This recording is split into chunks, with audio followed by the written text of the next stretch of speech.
Namaste. My name is Dr. Vijay Mohan Budnar.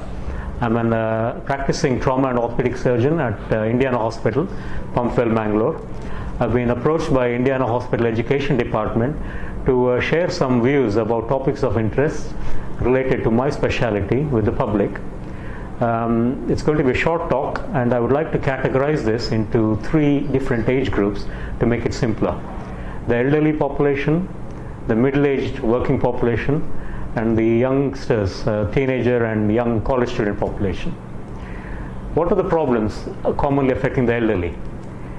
Arthritis or knee and joint pains and fragility fractures. I'll describe this in detail. People seem to think that disease is on the increase. My personal feeling is that the incidence is the same, but health awareness and life expectancy has increased.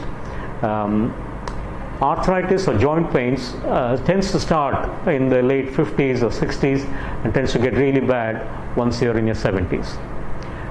My advice is seek consultation early, know what stage your disease is at, and then seek the correct treatment.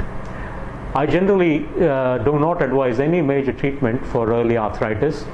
Just activity modification, certain exercises performed at home, and the occasional anti-inflammatory tablets can help.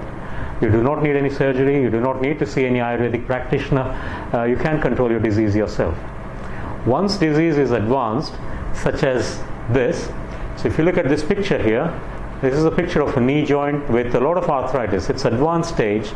In this situation, simple anti-inflammatory tablets or Ayurvedic treatment is not going to benefit you. You're most likely to need some kind of surgery, usually joint replacement surgery, to help you with your pain. Joints problems can also affect hip joints. If you look here, this is a hip joint with normal surface. This is a destroyed hip joint. This is a pictorial representation of the same. And hip replacement, such as this, there are many methodologies of changing the hip joint. Hip replacement can improve your pain. Now, we talked about fragility fractures. What is a fragility fracture? As people age, their bones tend to become weaker. Now, that is an age-related process. It is very difficult to change that. It tends to occur earlier in women, possibly because of menopausal changes. In men, it does affect them after their 70s. What can you do to improve the strength of your bones?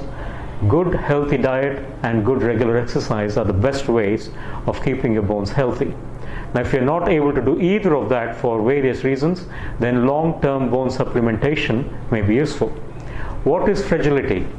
Bone fragility can be easily described with this picture. Now, if you look at this, this is a picture of a healthy bone which is very dense. But as you age, the density of the bone reduces to this. And it is easy to picture why you could have a fracture. If you were to fall down, normally youngsters fall, get up and get going. But once you are after a certain age and your bones are weak, if you were to fall, you could have a fracture here or in any other parts of the body, and then you will likely need surgery in one of these forms. This is just for representation. You could end up with different kinds of operations, but you're not going to get up back on your feet and walk again if you have a fracture like that. Okay, now that's about the elderly. Middle-aged population. Now, middle-aged are prone to lots of injuries, but you tend to ignore them because you're busy with your activities, you don't have time off work, you're looking after children, you're looking after your parents. But this is the time to actually go and see a doctor, because if you manage, or if the doctor can diagnose your problem early on, you could avoid the problems that your parents are having. As in, you could avoid the problems when you get into your elderly stage.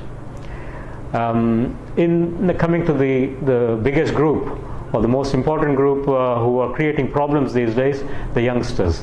Why do I say that? It's a bit naughty of me, but it's also a bit naughty of the youngsters to drive beyond reasonable speed without helmets, without seat belts, on the wrong side of the road, creating problems not just for themselves but for the opposite, for the people coming on the opposite side, as in the innocent population. Youngsters need to be really aware that this can cause long-term, if not lifelong problems.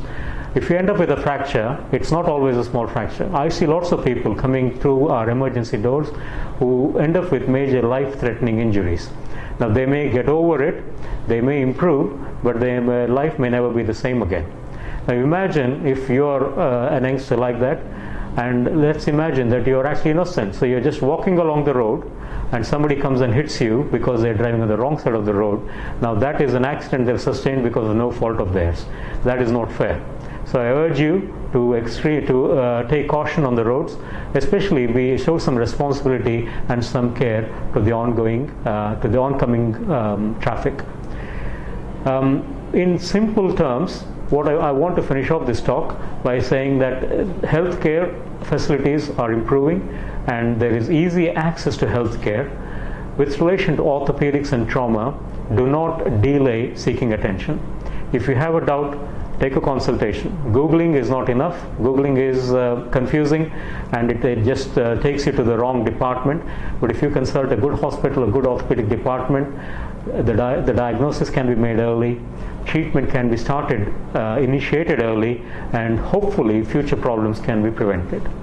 With that, I will finish my little talk. All the best. Thank you.